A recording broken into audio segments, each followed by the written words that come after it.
All right, well, good morning, everybody. Thank you all for joining our session. We are here to talk about how to establish a learning environment that fosters digital literacy and media fluency. A quick reminder, oh, thank you, Renee. Renee dropped the sign in the chat. If you are a Los Angeles Unified School District employee, please remember to sign in, and that link is in the chat if you haven't had a chance yet.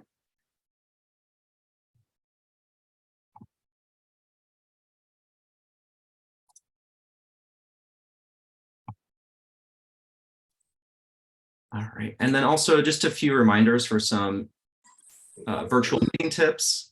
We know Zoom can take up a lot of bandwidth, so just a reminder to close any applications that are using that up for you.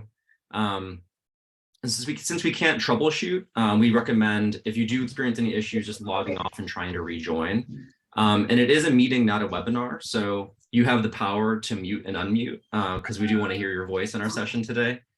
So mute and unmute responsibly. And our chat is open if you have any questions related to our presentation, and we'll do our best to respond. And as you know, and we've learned through the pandemic and everything, there's a professional etiquette in online spaces that we're going to follow ourselves today. And you can always visit our DigCit Connect event page for our program schedule and access our slide deck at the link on the slide. And Renee will add that and has added that to the chat. A little bit about us. Good morning, everybody. My name is Matt Piwowarczyk. That's how you say that. I'm an instructional technology facilitator with the Los Angeles Unified School District. And I'm very proud to support currently Reseda Charter School and Middle School. Our model of support in our district is we have technology coaches like myself who go into schools to work directly with teachers on incorporating digital citizenship. And meeting is recorded. All right, just a reminder, everybody, this is live and we are recording, so to come on mute. Thank you very much. So yeah, that's our model. We go in and we help teachers incorporate digital citizenship and computer science education, and that's my role in the district. I'm going to pass it over to my co-facilitator, Renee.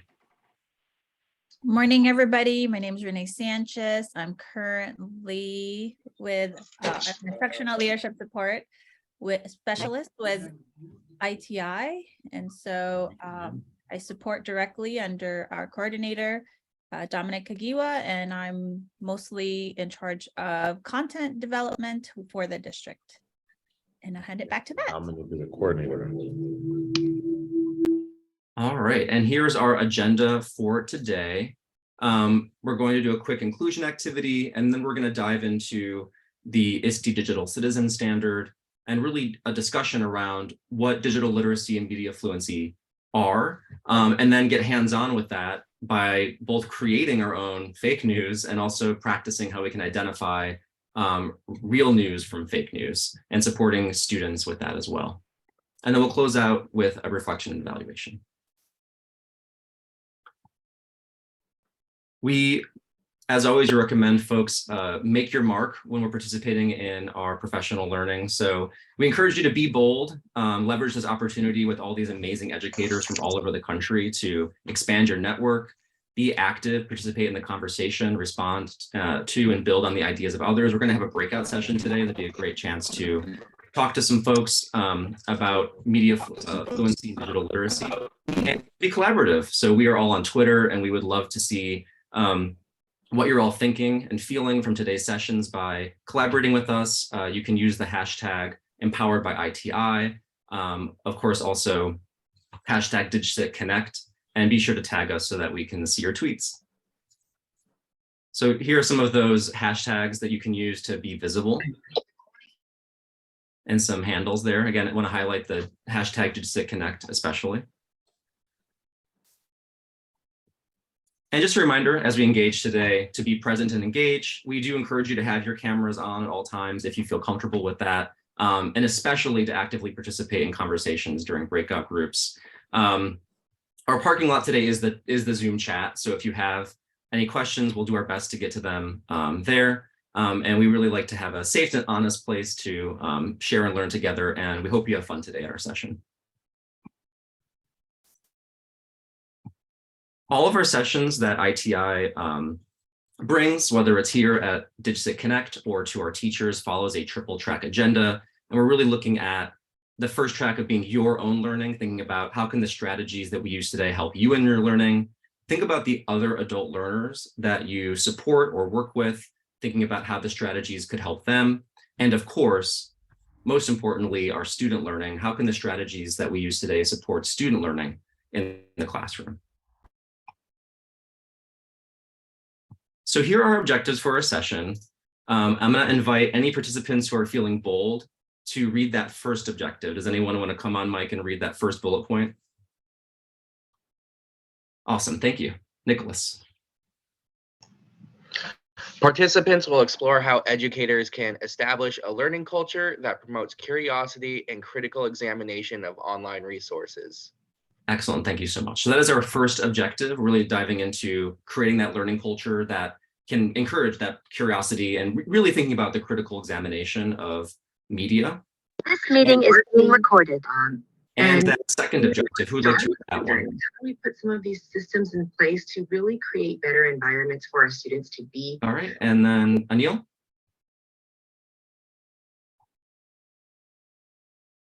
Would you like to read that? I see your hand raised.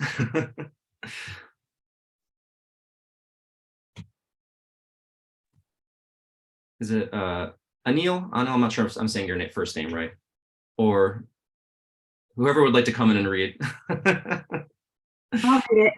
Thank you. Participants will learn the importance of fostering digital literacy and media fluency in the classroom. Thank you so much. So those are objectives for today, and those objectives are really following our guiding question as we're thinking about how we as educators can create a culture in our classroom where students are critical prosumers of digital media. So if you're wondering, what do they mean by prosumer? I'm going to tease that. We're going to dive into that term a little bit later in our session.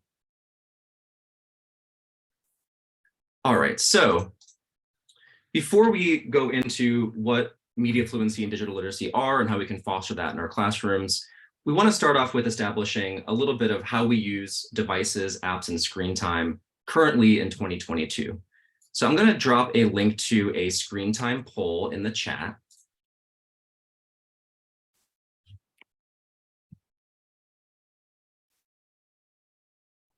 And I would invite you now to click on that link and take a few minutes to take that poll, and we'll review the responses together in just a moment.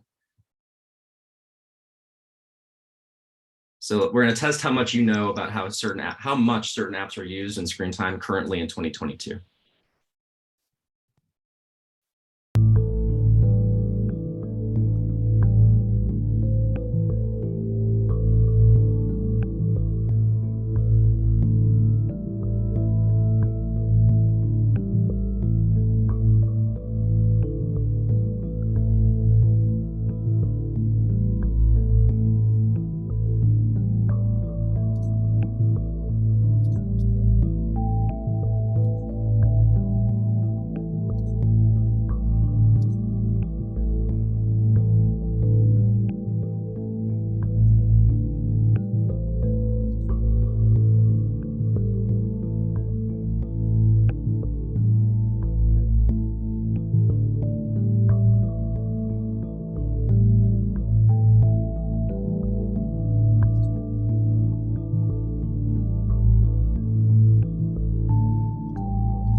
All right, take about 1 more minute to finish your responses to the poll. The link's in the chat.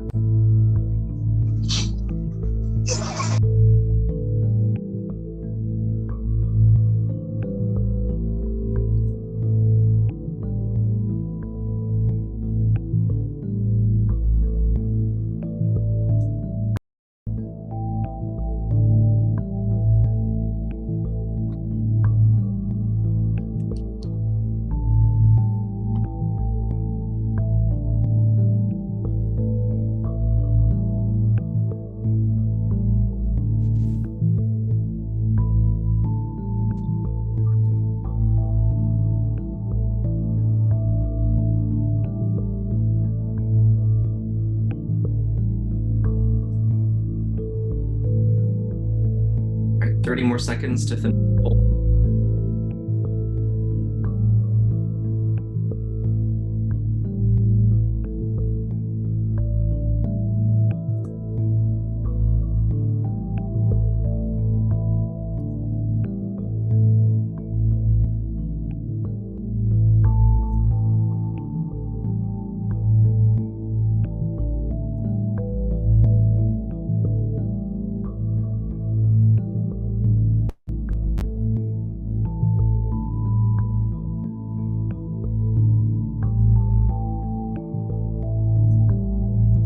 All right, so that's our time for taking this poll. Let's go ahead and check out the responses. So you had a bunch of different true-false questions around the amount of time that we spend on different apps. For example, the average US user spending 53 minutes per day on Instagram, 38 minutes per day on Facebook, that 167 million TikTok videos are viewed every minute. People watch nearly 5 billion YouTube videos every day. 6 billion emails are sent and received each day. 1/4 of US adults use Twitter. And more than 221 million subscribers watch an average of 452,000 hours of content on Netflix every minute. And every single response is true. So these are all true statements for how we used our screen time in 2022 and what people used when they were on the internet. And we know that we are online a lot, but sometimes just looking at the sheer numbers of it, even on an average perspective, can be a little bit shocking. And we share that with you now to ground ourselves a little bit in just how important it is to really be ourselves media literate, because we're consuming so much of it every day, but also to support our students and young people with navigating these spaces, because we're spending a lot of time on TikTok, on Netflix, on Instagram. And there's a lot of great information and ways to connect with people, but there's also a lot of misinformation and things that we have to be careful about. And you know, this is actually a graphic here from, I'm going to share the link in the chat so you have access to it. And it's about what happens in an internet minute. So in every minute of the day on the internet, for example, 4,000 people are reading Yelp reviews. And this group updates this every single year, and every single year, in most cases, these numbers are rising. And so it also helps us, looking at this, understand where people, including our students, are spending time in the digital world. And I really love this graphic because sometimes, you know, you can experience maybe stakeholders when you're bringing digital citizenship into your classroom or to your school, or even within your own family, you might wonder, is this really necessary to bring it past like a safety place, a place of online safety? And it definitely is, right? When we look at these numbers of how much we use the internet, how much we are online on digital spaces. And so really love sharing this graphic with folks and encourage you to as well, to really kind of set that why of why it's so important to talk about this and really work with our students on digital citizenship. On that topic, I'm going to pass it over to Renee to ground us in some of those standards and also give us a primer on media fluency and digital literacy. All right, good. Thanks, Matt. Good morning, everybody. So as you know, the theme for this conference this morning is really all about digital citizenship. So today we'll have an opportunity to learn many different aspects of digital citizen. And as you can see with the 3 different standards that you see here, ISTE standards for students, educators, and administrators, and we also forgot to put in the coaches here. The common thread throughout these standards is really the digital citizen. And if you're aware of the ISTE standards for coaches, there's also one of the standards is digital citizen advocate. So as it's really a common thread, it's a common standard.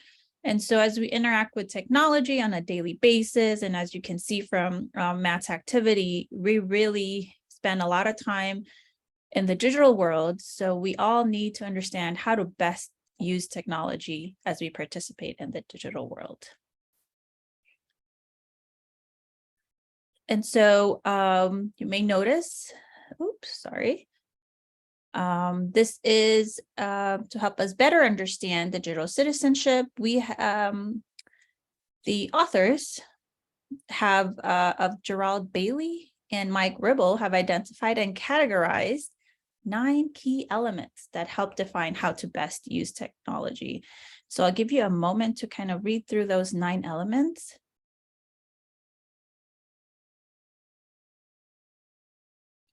And these elements, as you can see on the top, have 3 overarching categories, which are respect, educate, and protect. And this really encompasses the learning, understanding, knowing, and actively participating in these 3 elements, in this key elements. So you have key elements such as etiquette, literacy, and security is really as the essential of being a good digital citizen. And as you heard, Richard Collada's main keynote speech this morning, he talked about DigCit Commit competencies.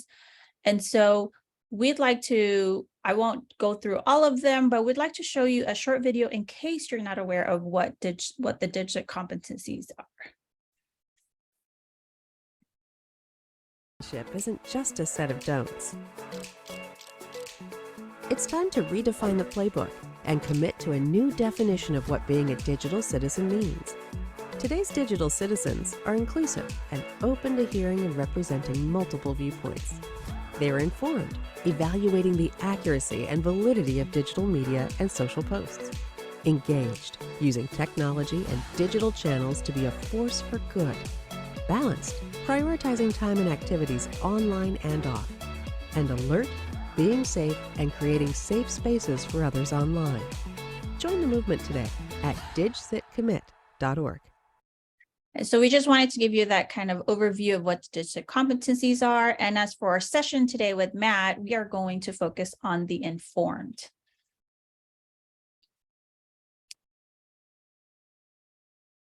Okay, and as you all know, today our session will be focusing on the ISTE standards for educators, digital citizen, and we are going to focus on the indicator 3B, and the standard emphasizes on really having the educator establish a learning culture that promotes curiosity, critical examination of online resources, and fosters digital literacy.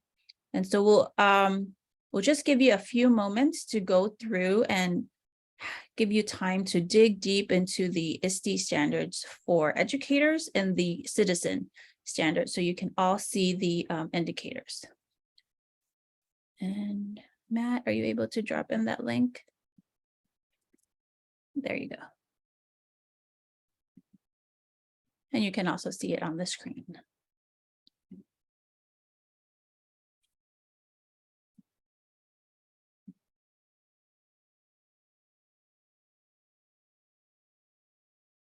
All right, let's move on, Matt. And again, would just really like to reiterate that the session for today is really about learning, that learning culture of that promoting curiosity and critical thinking online. And so on to the next slide.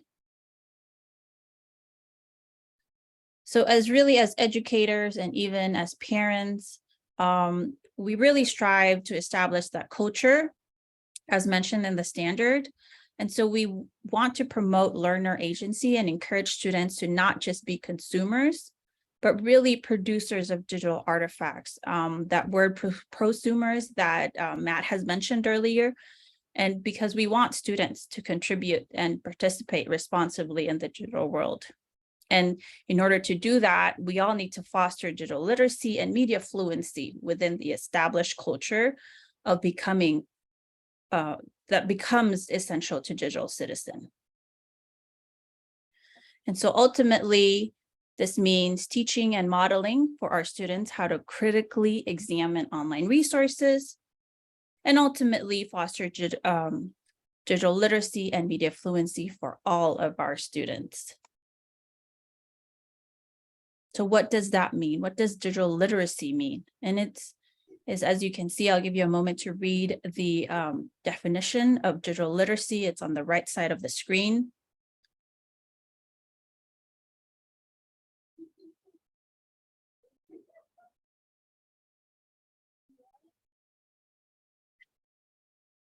As we all know, information comes in many different forms, different formats, and different platforms.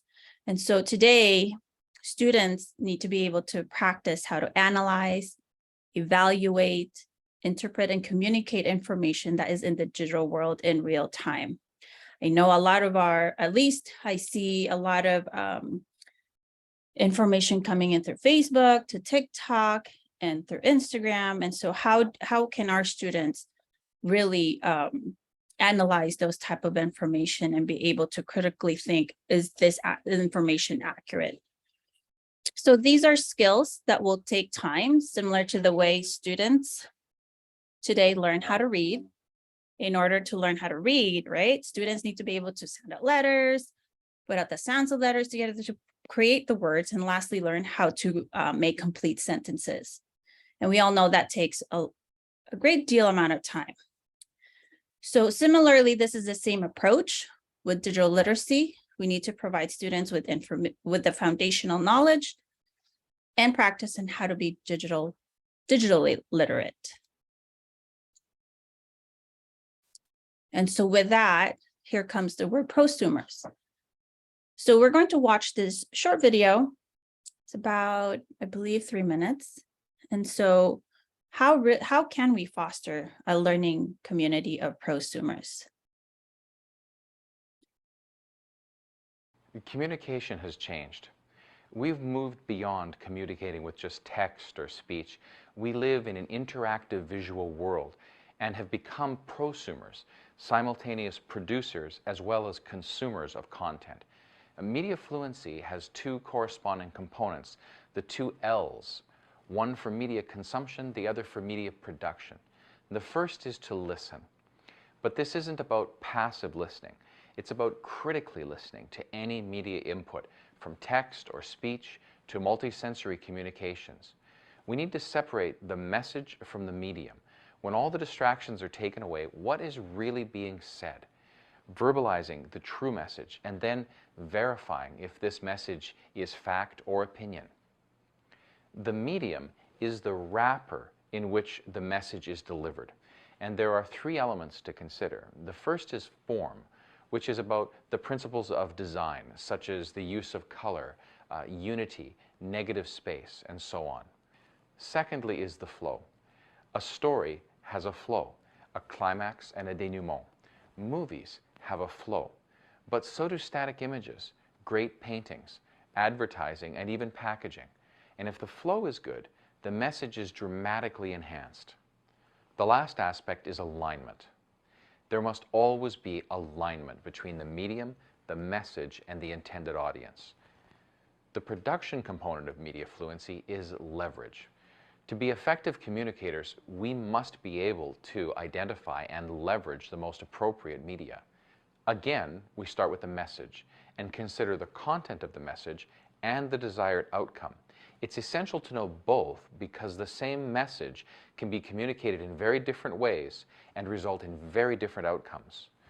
Choosing the right medium for your message involves an understanding of who your audience is, because the medium must be aligned with the audience. But you also need to consider your abilities. What is it that you are capable of doing, or of learning, or of obtaining through a third party? And lastly, there are always conditional criteria, such as deadlines or budgets that will need to be identified. And with these elements in place, we can then choose which medium or media to leverage. Effective communication in the digital age requires more than just being able to produce traditional products. Today, we need to be able to communicate as effectively with graphical and multimedia formats as we do with words and text. Media fluency helps us to develop these abilities.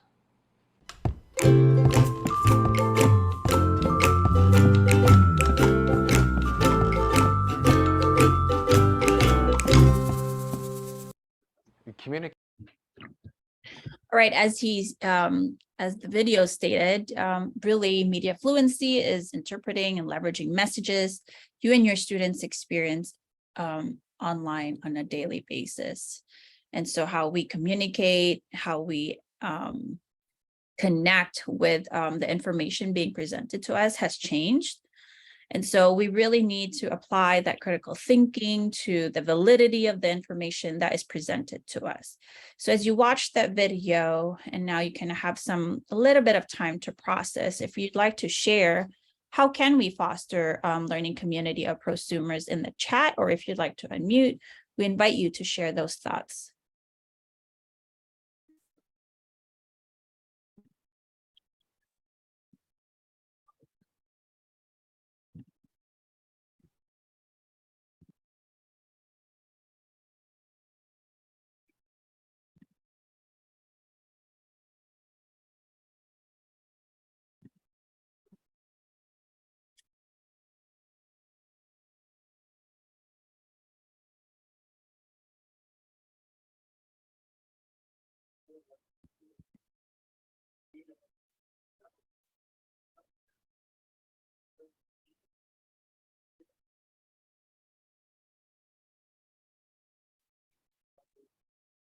All right, we have some comments in the chat. Thank you.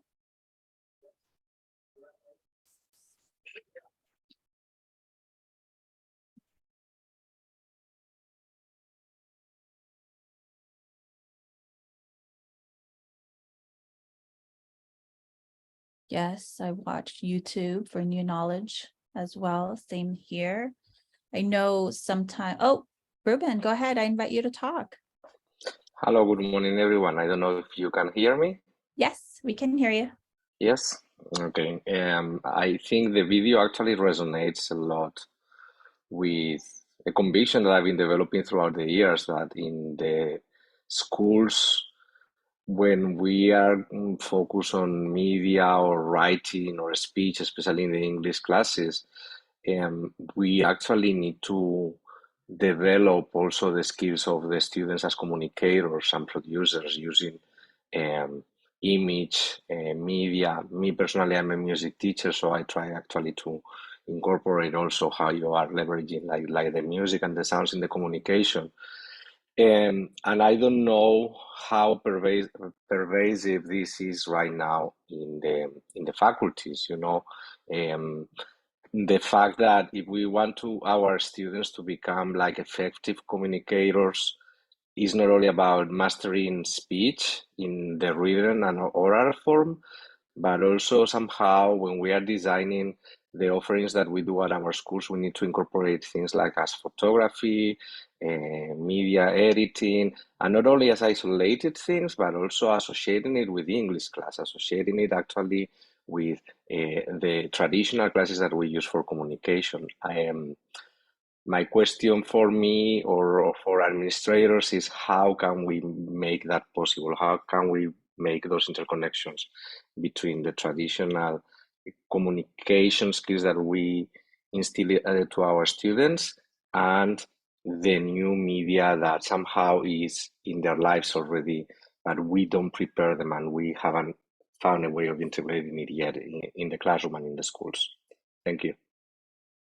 Thank you for that, Ruben. And that's really important what you've noticed, that, you know, the traditional way of providing that, communicating that information with a new way of, you know, with digital, the technology part of, because we are living in a fast-paced digital world, how can we intertwine that in a much better way so that our students are better prepared for the future? Yes, I completely agree with that. And we have Gerardo. Did I say that correctly? Yes, so my name is Gerardo Lora. I'm part of the LA Unified School District. My voice is a little raspy. Hopefully you guys can understand what I'm sharing. As I'm looking at the comments, I see most of the comments are focused on the consumption of content. And I love what's in the bubble here that says we also need to teach our kids how to produce it. You know, and there's, I think, a little to be said about the production of content. That's not just what they have to say, which is clearly really important, what students have to say, which we traditionally teach them, whether it's in speaking or writing, or even listening in that whole piece in terms of the consumption piece. But when it comes to producing, so many of our kids are already doing that on their own for fun or pleasure. So they're engaged in that space. So there's the potential there to hook them in to an area where they're already interested in and move them into the learning of something productive that will work for them in their academic futures. So, I ask ourselves, ask us to think about how do we move our kids beyond the traditional writing assignments. Even like what the gentleman in the video I think said is the graphical visualization that is necessary to really make an impact in today's learning, the infographics, those things that in some ways are going to be technical in nature. So there is a technical piece that we both have to learn ourselves as educators, but also support the students in doing it, but in a way that's productive to their learning experience. Hopefully that made sense. Absolutely. And, I am also one of those people that yes, I learned from the traditional way of, you write your essay, 5-paragraph, but now it has evolved to different ways of actually communicating your ideas, your thoughts, because now it's now through an iMovie. It's now through graphics where you can provide your information through all these different multimedia. And so it's really essential to have to provide our students that opportunity to be able to still have the traditional way of conveying information, but also embed in all the new technology ways of conveying their messages, because as we move forward, that's where it's going. I invite anyone else. Last thought. Yes, Principal Braley. Good morning. Good morning. I feel that it's important as a leader of a school, I'm an elementary school principal, that I should model how to use these technologies. So I've learned a lot and I create a Monday morning assembly every week. It's 15 minutes long, and I screencast, I use Google Slides, I incorporate lessons on everything, digital citizenship, social emotional learning, and then I put it all together on iMovie. So I'm actually modeling how to produce media for my kids every week, and we upload it into our learning management system at our school, and everyone shows it while the kids are having breakfast in the classroom in the morning. Yes, and I've had the opportunity to actually see that firsthand. So thank you for sharing that, Principal Braley. And so I will say, remember from the keynote this morning, Richard Collada also said, students learn best through modeling. And so I appreciate that, Principal Braley, you shared that, because if you're doing it and you're the principal at the school site, your staff will follow through. And with that, the students will also be able to provide, have that opportunity to do that in the classroom. So thank you, everyone, for all your thoughts and comments. We truly appreciate it. And so we would like to move on to our presentation. And again, fostering digital literacy and media fluency is critical. In fact, our district, Los Angeles Unified School District, has approved a board resolution on critical media literacy. And so Matt has put in the link if you'd like to know more information about this. And so now I'd like to hand it off to Matt. All right, well, thank you all so much for your thoughtful comments and ideas around how we can support both the critical analysis of media with students, but also create those materials ourselves and model how to produce high quality media. And so we're going to do both together today with the time we have remaining. And so first, I want to engage you as a producer of media in, a kind of a silly way, all right? So bear with me. And so in the first thing we're going to do together is I am going to invite you to be a little silly and create some fake news with us, okay? We have a point to doing this. So this is a super simple way to create a little fake viral news item. Maybe not the most convincing you've seen, but the simplicity is key in this example specifically. So this is what we're going to do. So you're going to go to breakyourownnews.com. Oh, excuse me, I advanced the slide when I didn't need to. And you're going to use the tools there to create your own piece of fake news. So for example, I'm going to pull in something that I was working on. So once I'm on that site, I was working on this news item that I wish were true, but it kind of is true actually every day, which is that a cat adopts Los Angeles family and says, you're welcome. You can add a headline, you can type that into the headline field, and then you can also add any items to the news ticker.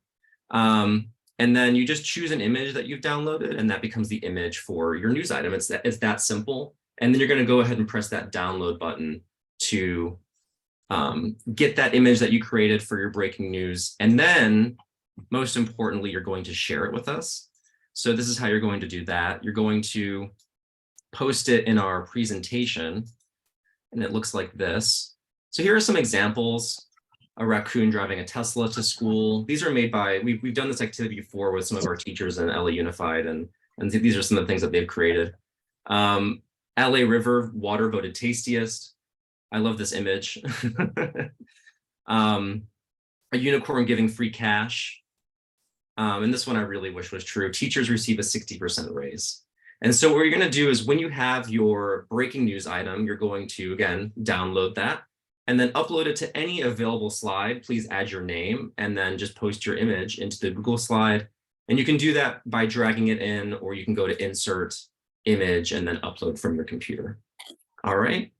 So you have the next 5 minutes to create your fake news item. And I'm looking forward to seeing that posted in our breaking news slideshow. And I believe the link is in the chat. It must be because we're all SEO in here.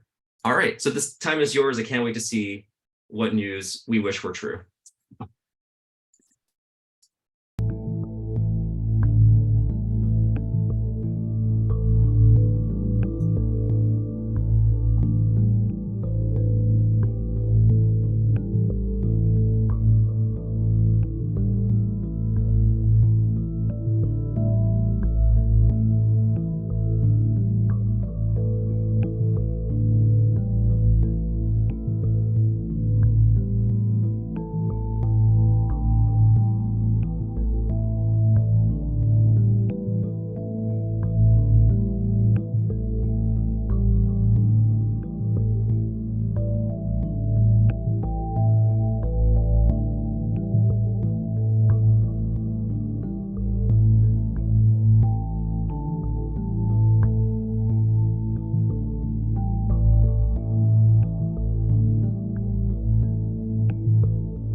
let's take 2 more minutes to create and upload our breaking news item.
All right, and feel free if you're still just working on that or adding it in, please continue to do so while we take a look at what has been added already.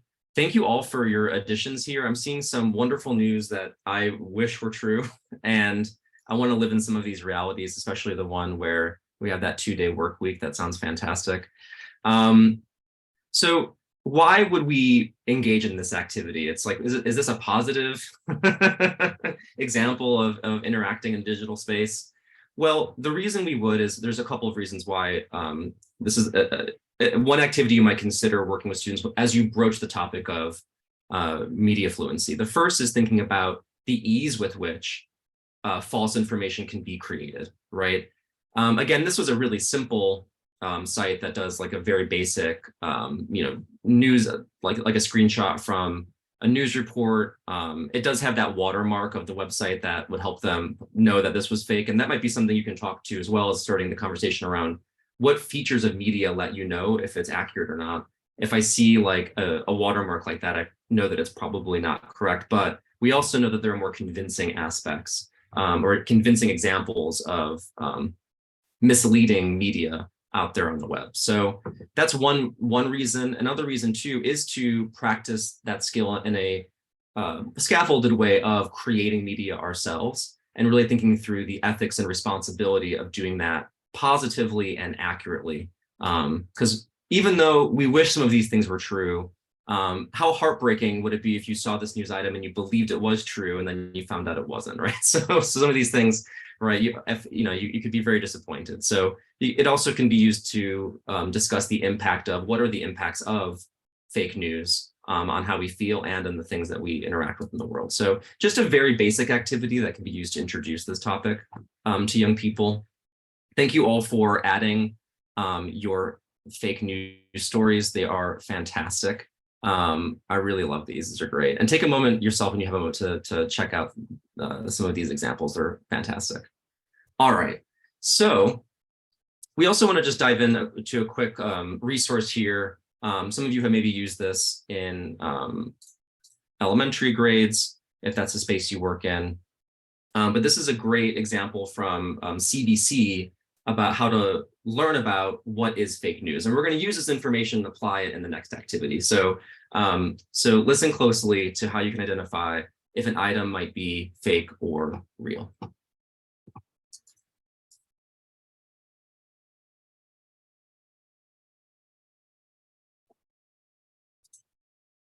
Did you know the Prime Minister of Canada has a pet alien?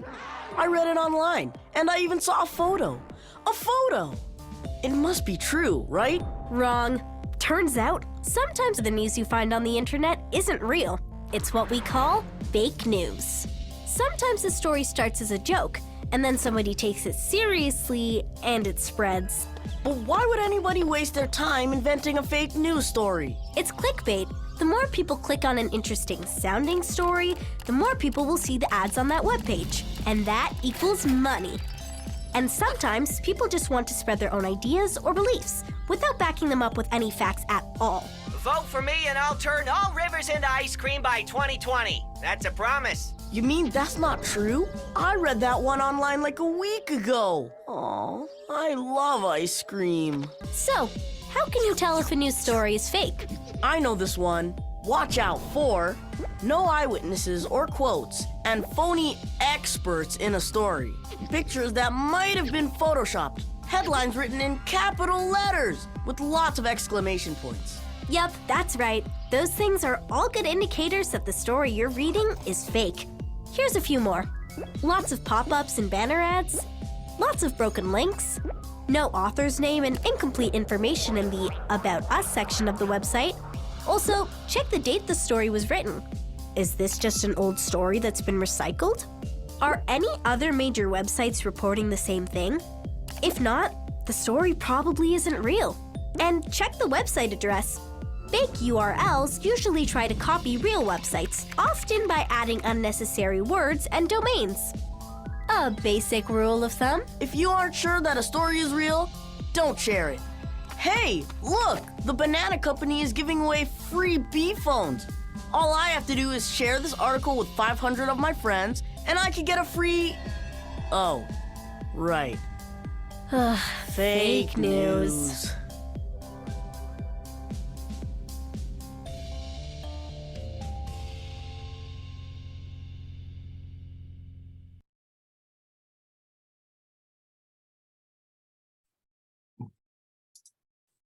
All right, so that gave us a little bit more of a grounding in how we can identify those features of media that can let us know that they're not reliable.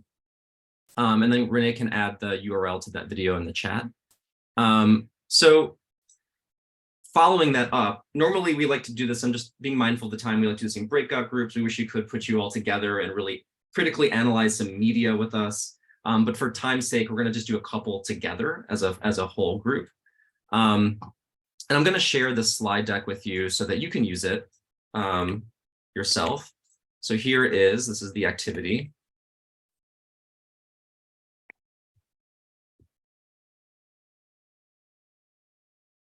All right, and so when you click on that, it'll prompt you to make a copy, and it looks like this. I'll just drag this over.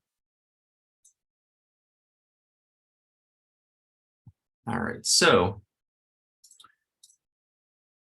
we know that good digital citizens are informed. So this is an activity where you can really work with young people or families around trying to identify those media features that let us know if something is real or fake. So for example, if we go to this first example, it's a website and it says for us to help save the endangered Pacific Northwest tree octopus from extinction. And so in this activity, students would get to, go into the slides, go into groups, and then they can drag over if they say this is a fake story or if they think this is a certified real story. What do we think? Is this a fake or real site?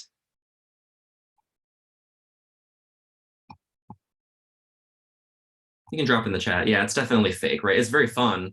And then what's your reasoning for knowing it's fake? It's famously fake. Okay, thank you, Nelly.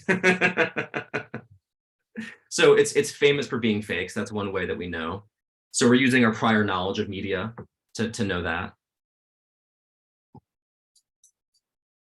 We can also use our knowledge of octopi, right? To, yeah, I can make that larger. To know that, hey, they really wouldn't be in trees, right? How about this example? Is this image real or fake?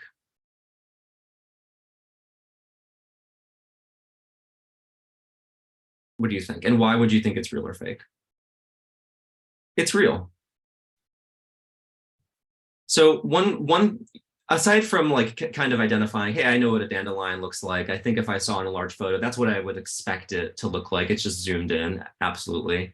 So definitely prior knowledge is playing a big role here, but also we can look at the features of media that we're consuming and think about, is this from a reliable source? Well, we know that if we were to do some Googling of what Getty Images is, we do know that that is, so it's an image that is credited, and it's credited to a reliable site. So that's one indicator that can help us at least think that it might be more real. We do have to be mindful that someone could have faked that caption, but that is like one text feature we can look at to start with to think this could be a real image. So this would be a real image. Let's do one more together. Is this magazine cover real or fake? And why do you think?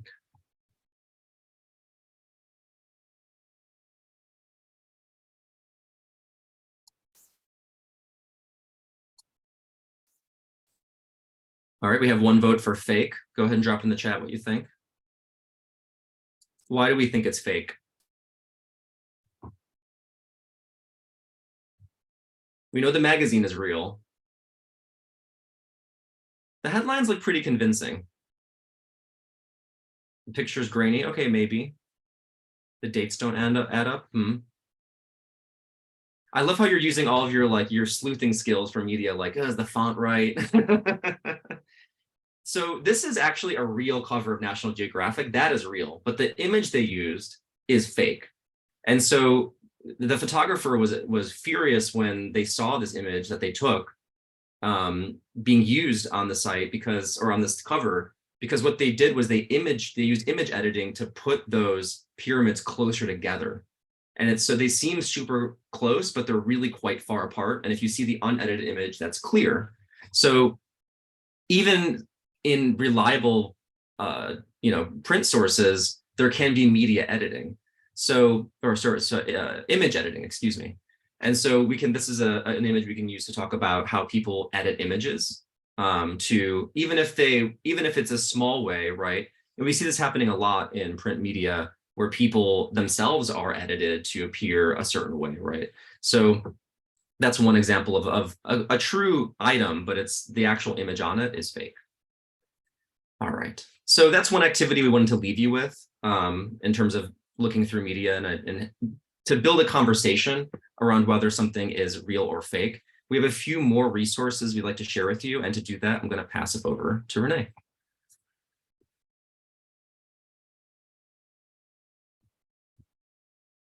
Thanks, Matt. So we are going to also provide you with resources. We'd like to have you all take away a lot of resources that you can utilize, whether in the classroom or any other activities that you might to implement at home with your children. And so we have this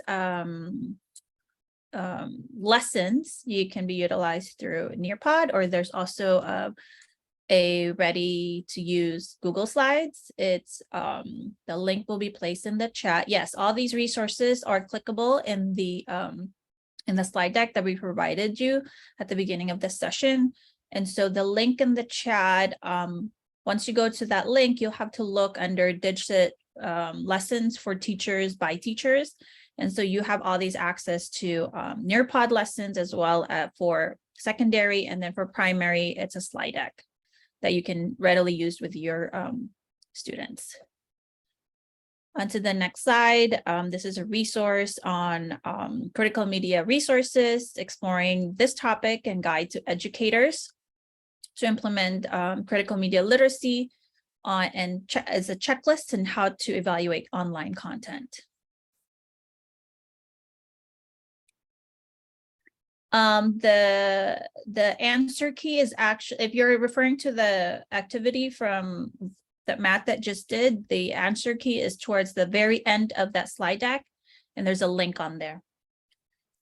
And then on the next slide, this is a resource, Critical Media Literacy Framework by UCLA's Douglas Kellner and Jeff Scher. And this is just a framework on critical media literacy and some of the questions and conceptual understandings for it. And we also have a few more resources on National Geographic Kids if you work with early ed, with primary, and how to use these type of activities. And we have news literacy project, as well as I'm blanking out, from Stanford History Education Group, evaluating information of civic online reasoning. And so all those resources, all the links have just been placed in the chat by Matt. Thanks, Matt. And with that, we're looking at the time. We have 3 minutes left. We want to make sure you get to your other session on time. We just want to revisit the objectives. We won't read it out loud. I'll just give you a couple seconds to read it. This is our guiding question again. How can we cultivate prosumers in our classrooms? And with that, we really want to provide you some time to evaluate the session and how we can make this session better. And so Matt has put in the chat. Awesome, yay. Yes, use this content. Digital Citizenship Week just ended, but still we can still continue on with learning about digital citizenship. So the information is there. We just like for you to take that time. And also, as we are, you're just filling out that survey, we do invite you to stay connected with ITI. We have a newsletter, we have website, as well as on Facebook. You're active on Twitter. Yes, thanks, Matt.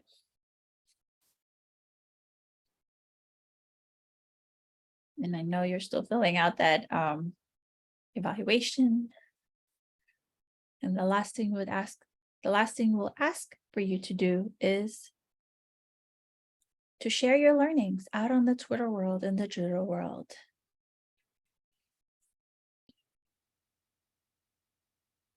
And with that, we thank you for joining our session today, and really appreciate your time and engagement for today's session.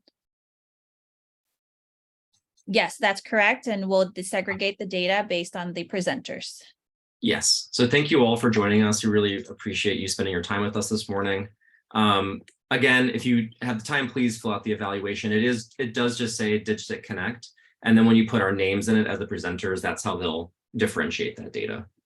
And the eval was just put in the chat.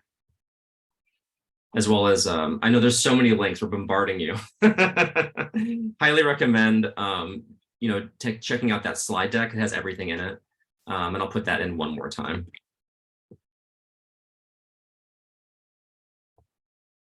And again, thank you all for taking the time to explore media fluency and digital literacy with us today.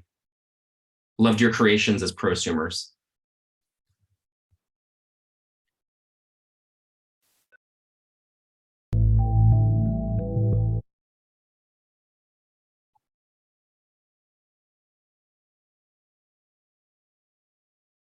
All right, and I believe that's all the time we have. So I think we invite you now to go back to the lobby and check out your next session. I'll see you all in other sessions.